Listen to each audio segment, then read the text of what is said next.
Welcome to the Execution Insights podcast, where stories from the leadership journey become lessons for the road ahead. I'm Jim Hewling, and today I want to tell you about the day I made it just 40 yards up a hill I'd climbed hundreds of times, and why that moment changed the way I think about strength and resilience and what it means to begin again. I'm really glad you're here.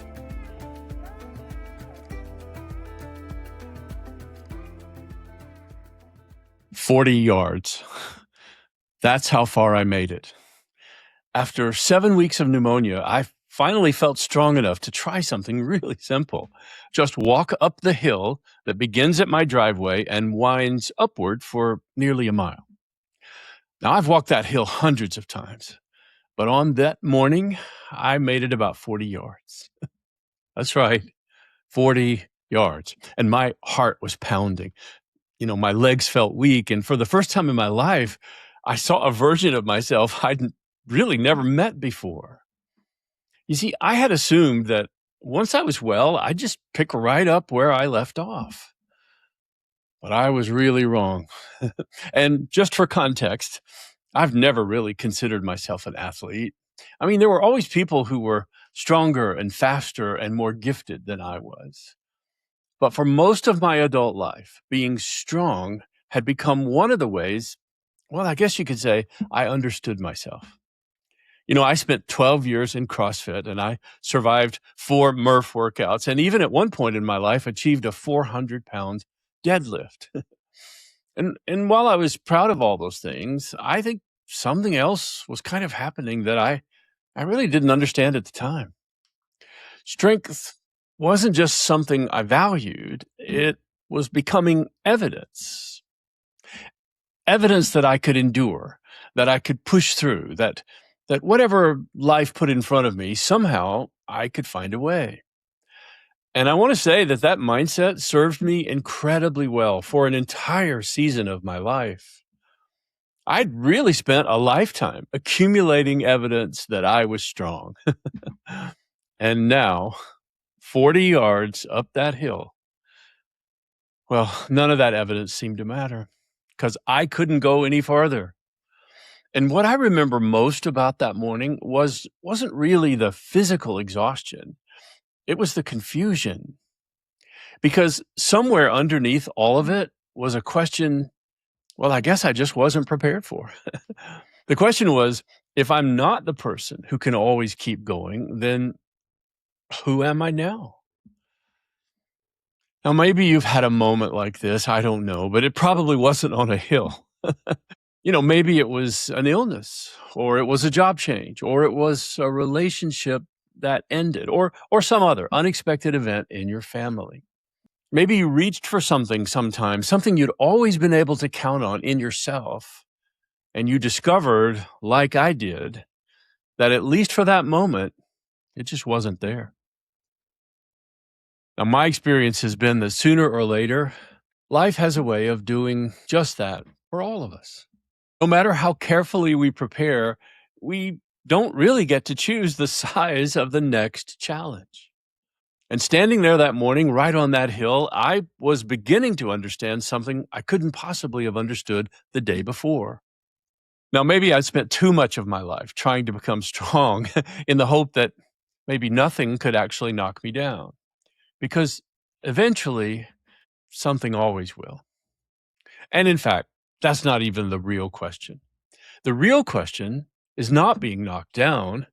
It's what happens next.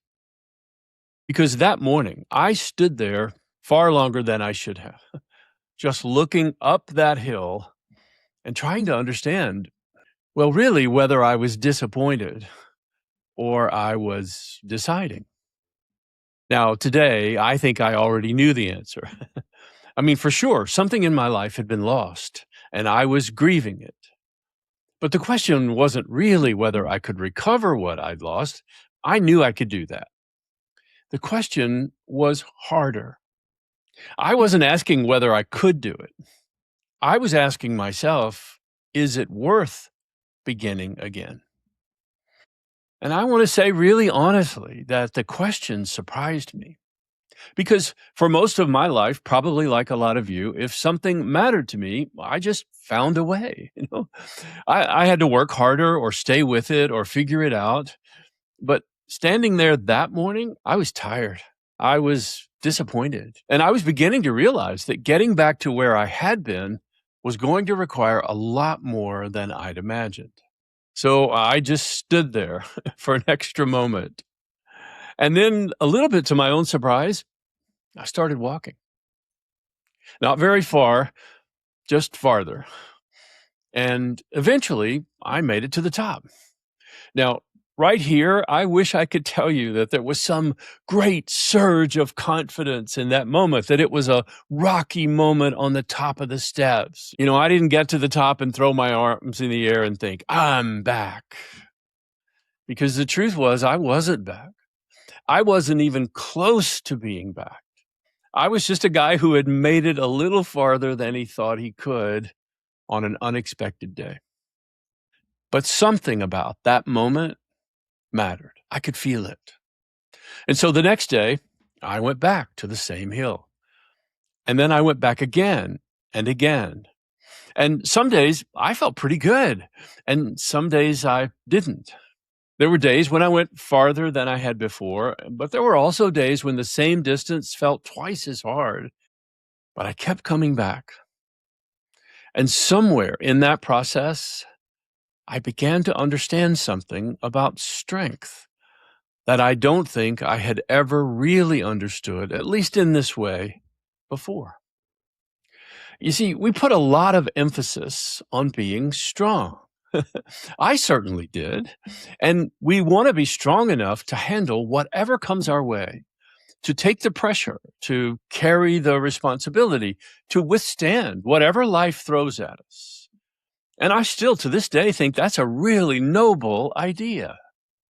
Because honestly, none of us gets to choose what's coming, do we? And you and I know that we can prepare and we can take care of ourselves and we can do everything we know how to do to become stronger. But life can still hand you something bigger than anything you'd prepared for. And these days, I wonder if all along we've been putting too much emphasis on being strong, when maybe the more important thing is learning what to do after it happens. What I learned in this moment of my life is that strength is the ability to withstand a blow, but resilience is the ability to gather yourself, stand back up, and start moving again. And I really love that phrase, gather yourself, because sometimes I think we make resilience sound too heroic, as if we get knocked down and automatically we just spring back up like the movies. But that's not how it really works. Sometimes we get knocked down, we just need a minute. Sometimes we need a lot of minutes. We need to sit with what happened. We, in some ways, need to grieve what was lost. And we need to figure out where we are now so that even when we meet a new version of ourselves, we know how to handle what we weren't expecting. I hope you'll hear me when I say that's not weakness. That's preparing to rise again. Because surviving a defeat is actually pretty common. I mean, people do it all the time, right? We've all survived things that we once thought we couldn't. But rising again and moving forward, that's a unique skill. Because resilience actually begins in the moment when you decide, hey, this may have knocked me down, but it doesn't get to decide where I go from here. And that thought, well, that brings me to something I couldn't have known that morning standing on that hill. Because at the time, I thought the goal was pretty obvious. I just wanted to get back to the strength I had had 8 or 9 weeks ago, to the workouts I used to be able to do, to feeling, in my words, like myself again. But as the weeks went by, I know something started to change. I started to realize that maybe getting back wasn't actually the point. You see, what I know now is that I had defined myself, at least in part, by what I could do. and probably even more in the course of my life by what I could achieve. And there's nothing wrong with that. There's nothing wrong with achieving, and there's nothing wrong with striving for things that really matter. That mindset was really important to me for an entire season of my life. I loved setting goals. I wrote books about setting goals. I loved accomplishing difficult things, and a part of me still does. I'm grateful for all of it. But standing on that hill, none of those accomplishments could do much for me in that moment. I mean, really, think about it. You can't hand your resume to a hill. You can't ask the hill to review your LinkedIn profile. You just can't. You know why? Because the hill doesn't care. And strangely enough, after just a little while, neither did I. The things I'd achieved, I don't want to say they'd become unimportant. That wouldn't be true. But they'd simply become less important because I had stopped asking, how do I get back to who I was? And I had started asking, who can I still become? Now, that's a very different question. And I have to tell you, for me, it's a much more exciting one. Because really, there's not much energy in spending the rest of your life looking in the rearview mirror to something you used to be able to do, right?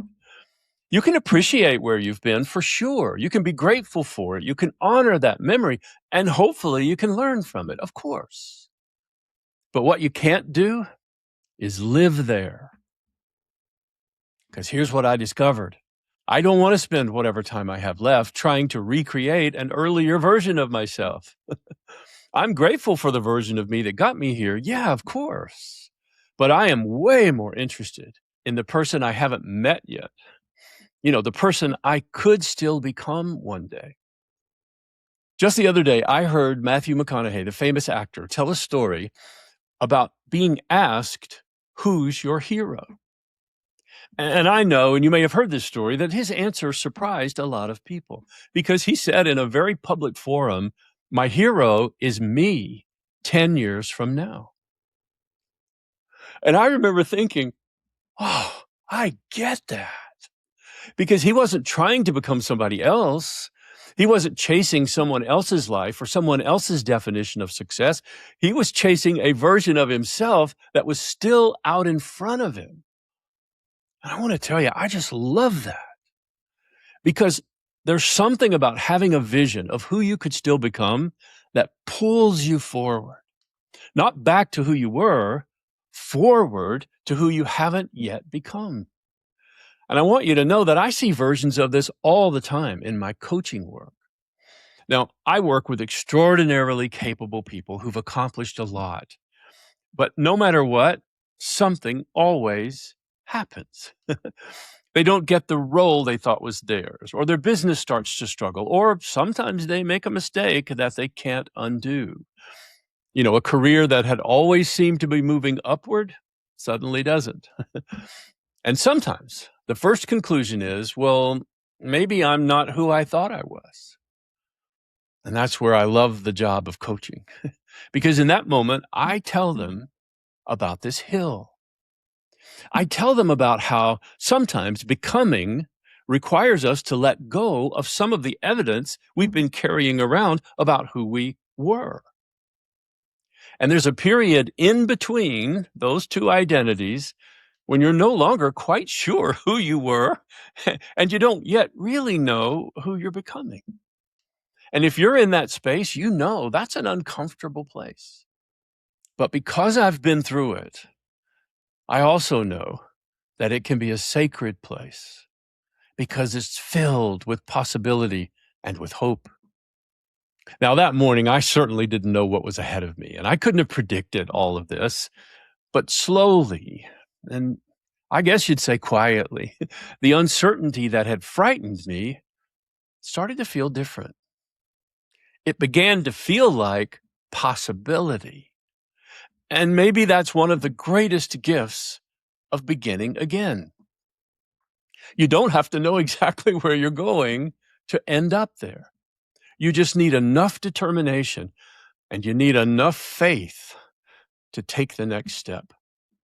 And that's pretty much what I did. There wasn't a grand plan. I didn't have a multi-tab spreadsheet with a Gantt chart and lots of roadmaps to guide the way. I didn't even have an elaborate comeback strategy.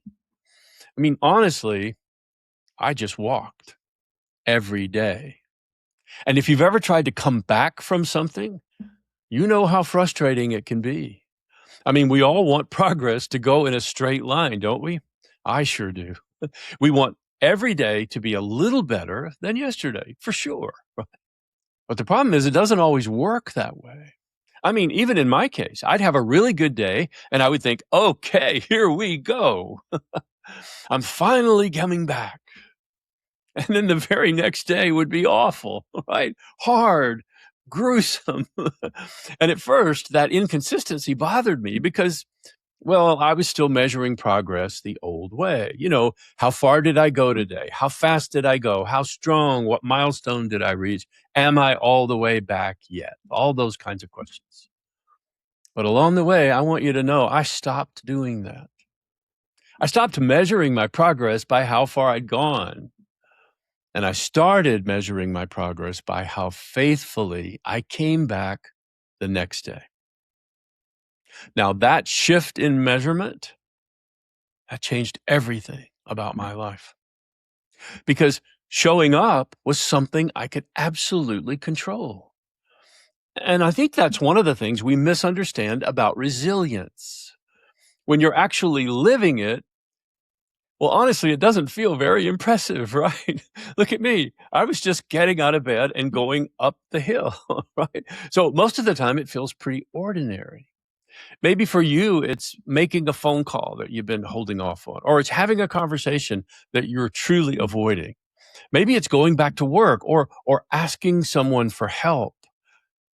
Or maybe it's as simple as just trying one more time.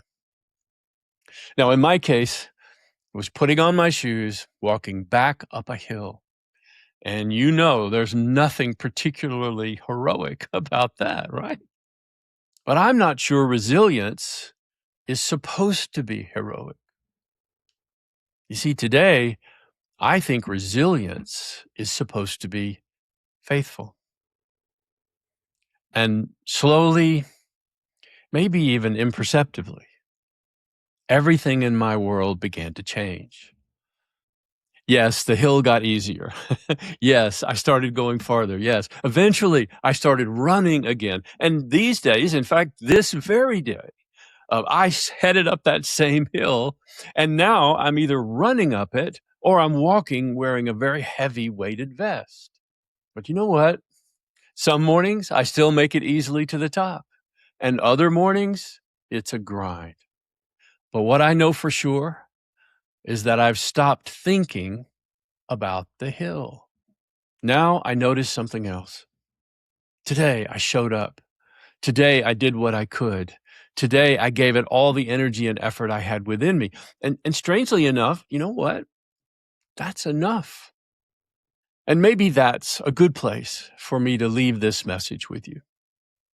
Because if there's one thing every one of us can count on, it's that somewhere along the way, life is going to knock us down. But when it does, remember, the goal was never to become so strong that nothing could take us down. In fact, it's not even possible. The greater skill is learning how to gather ourselves, stand again, and move forward.